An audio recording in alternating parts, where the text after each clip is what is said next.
Welcome to business breakfast show.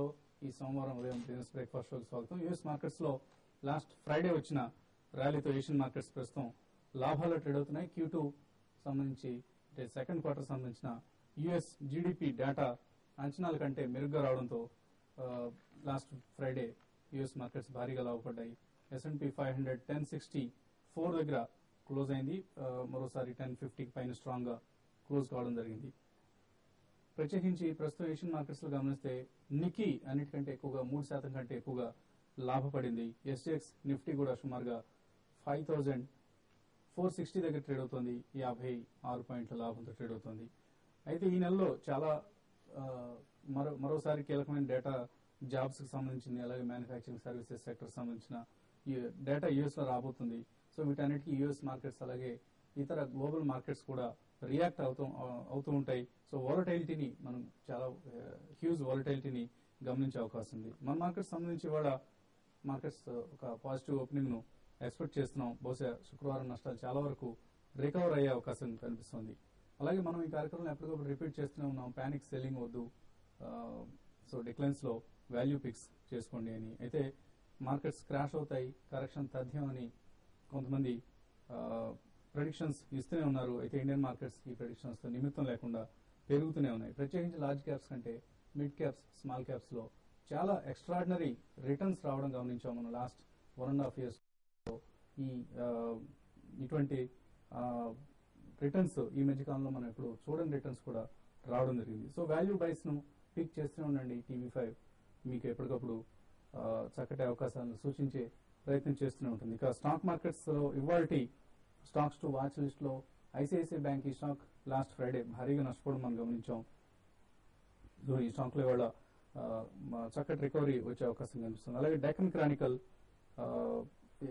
IPL stake sale సంబంధించిన వార్తలు వస్తున్నాయి. కౌంటర్లో సుమారుగా $230 million IPL లో ఉన్న తన స్టేక్ ను అమ్ముకునే ప్రయత్నం చేస్తుంది డెక్కన్ క్రానికల్ అన్న వార్తలు. ఇవాళ బహుశా ఈ స్టాక్ దీనికి పాజిటివ్ గా రియాక్ట్ అయ్యే అవకాశం. అలాగే ప్రైమ్ ఫోకస్ లో స్టాక్ స్ప్లిట్ ను మార్కెట్ ఎక్స్పెక్ట్ చేస్తుంది.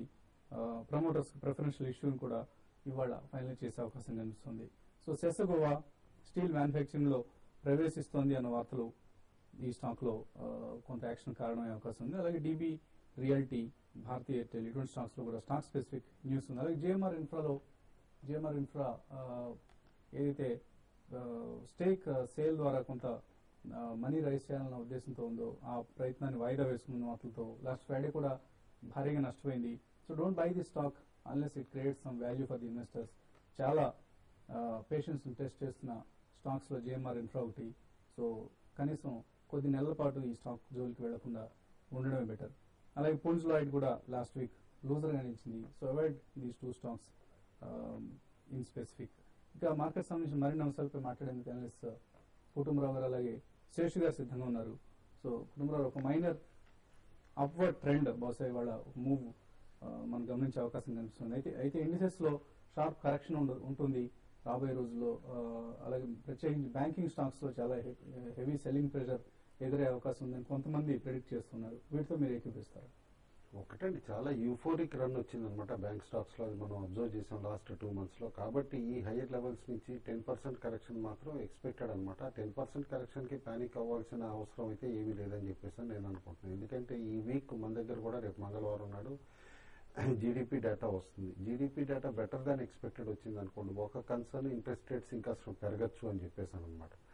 లేదు, GDP data in line with expectations వస్తే ఆర్బీఐ నెక్స్ట్ పాలసీ మీటింగ్ సెప్టెంబర్లో డెఫినెట్లీ ఇంట్రెస్ట్ రేట్స్ ఇదే సస్టైన్ చేస్తుంది. So that growth rate effect కాకుండా ఉంటుందని చెప్పేసి అని కూడా అనుకుంటున్నారు. కాబట్టి ఈ కాంట్రడిక్టరీ వ్యూస్ తో చూస్తూ ఉంటే నార్మల్ ప్రాఫిట్ బుకింగ్ కరెక్షనే కానీ ఏదో పానిక్ కరెక్షన్ అంటూ బ్యాంక్ స్టాక్స్ లో వస్తుందని అయితే నేను అనుకోను.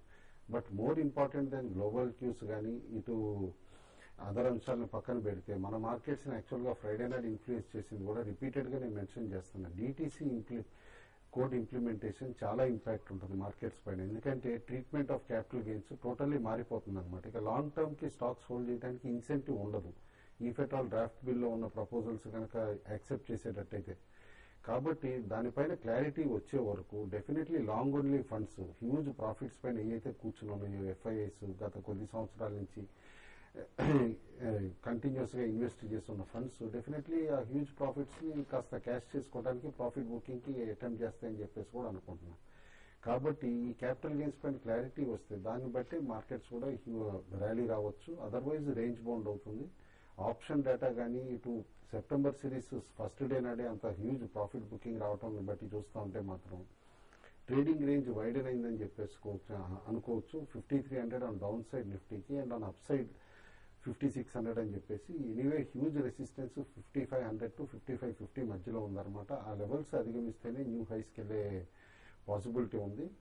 ఇన్ షార్ట్ టర్మ్ ఇవాళ ట్రేడింగ్ లో కూడా 5450 5470 బ్యాండ్ అబ్జర్వ్ చేయమంటాను. ఎందుకంటే మార్నింగ్ గ్యాప్ అప్ ఓపెనింగ్ ఆ గ్యాప్ లో వస్తుంది.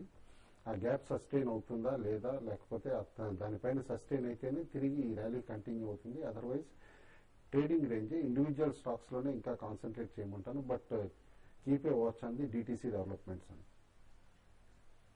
ఓకే అండి. సో డ్రాఫ్ట్ డిటిసి బిల్ను ఇవాళ పార్లమెంట్ లో ప్రవేశపెట్టబోతున్నారు.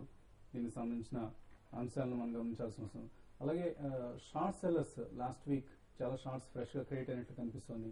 ఎస్పెషల్లీ ఫ్రైడే సెప్టెంబర్ సిరీస్ కు బిగినింగ్ డే కూడా కాబట్టి. సో ఈ టైంలో షార్ట్ సెల్ చేసిన వాళ్ళకంటే లాస్ట్ ఫ్రైడే షార్ట్ సెల్ చేసిన వాళ్ళు ఎటువంటి సలహా ఇస్తారు? కవర్ చేసుకుంటారా లేదా ఓపెన్ గా ఉంచుకుంటారా? ఈ రోజు ఓపెనింగ్ లో వాళ్ళు కవర్ చేసుకునే అవకాశం ఉండదు. ఎందుకంటే ఓపెనింగ్ 50 పాయింట్స్ దాకా నిఫ్టీ మైనస్ ప్లస్ లో ఓపెన్ అయ్యే అవకాశం ఉంది. కాబట్టి వాళ్ళు ఓపెనింగ్ లోనే షార్ట్ కవర్ చేసుకోమని కూడా సజెస్ట్ చేయండి. ఇంకోటి ఏంటంటే చాలా వరకు షార్ట్ సెల్లర్స్ కు లాస్ట్ ఫ్రైడే రోజు కొంత అంటే ఆ పానిక్ సెల్లింగ్ చూసి తర్వాత నిఫ్టీ ఆ లెవెల్స్ టెక్నికల్ గా అన్ని లెవెల్స్ కట్టడం చూసి చాలా వరకు షార్ట్ సెల్ హెవీగా షార్ట్ సెల్ చేయడం జరిగింది. అయితే ఈ రోజు దానికి అగెనెస్ట్ గా మార్కెట్ ఈ రోజు బౌన్స్ బ్యాక్ అవడం అనేది బాగా నష్టపోయే అవకాశం ఉంది. ఏదేమో 5450 అనేది కీ లెవెల్ అని చెప్పొచ్చు. ఒకవేళ 5450 5460 ఈ లెవెల్ బాగా సప్లై జోన్ అని చెప్పొచ్చు. లాస్ట్ మనకి 2-3 మంత్స్ కి గమనిస్తే ఈ లెవెల్ ని నిఫ్టీ దాటలేక లాస్ట్ మంత్ 50 డేస్ బ్యాక్ దాటి తర్వాత 5550 ఆ లెవెల్ వరకు వెళ్ళి మళ్ళీ 150 పాయింట్స్ హై నుంచి కరెక్ట్ కావడం జరిగింది. ఏదైనా కూడా ఆ లెవెల్ దాటితే మాత్రం మీ షార్ట్ సెల్ కవర్ చేయమని చెప్తున్నాను. ఒకవేళ ఆ లెవెల్ దాటలేదంటే మాత్రం మార్కెట్ ఫర్దర్ గా మళ్ళీ కొంత డౌన్ సైడ్ రావడానికి అవకాశం ఉంది.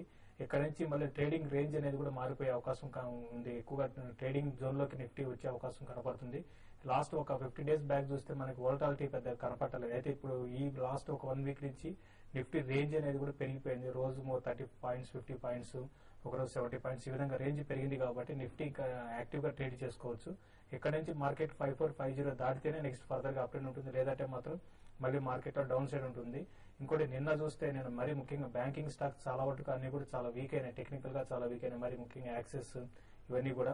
ఇంకోటి ఈ రోజు నిఫ్టీ ఈ లెవెల్లో ఉందంటే కూడా బికాస్ ఆఫ్ బ్యాంక్స్ అనే చెప్పాలి. బ్యాంక్స్ ఒక ఆల్మోస్ట్ అన్ని బ్యాంక్స్ 10 to 15%, కొన్ని ఇండెక్స్ బేస్డ్ బ్యాంక్స్ 20% దాకా పెరగడం జరిగింది. ఇండెక్స్ లో బ్యాంకింగ్ తప్ప తర్వాత ఒక బీపీఎస్ఎల్ తప్ప మిగతా స్టాక్స్ అన్ని కూడా లాస్ట్ 3-4 మంత్స్ గా రేంజ్ గా గమనిస్తే ఏమాత్రం కనీసం ఒక 5 to 6% రిటర్న్ ఇచ్చే ఇండెక్స్ బేస్డ్ స్టాక్స్ లేదు. కాబట్టి ఇక్కడ బ్యాంక్స్ వీక్ అయ్యాయి కాబట్టి మార్కెట్ కొంచెం హైయర్ లెవెల్స్ సెల్లింగ్ అనేది వస్తుంది. కాబట్టి ఏంటంటే కొంచెం ఇక్కడ నుంచి కొంచెం కాషియస్ గానే లాంగ్ పొజిషన్స్ ఫీచర్స్ లాంగ్ ఉన్న వాళ్ళు కొంచెం కాషియస్ గా ఉండమని సజెస్ట్ చేస్తాను. ఓకే.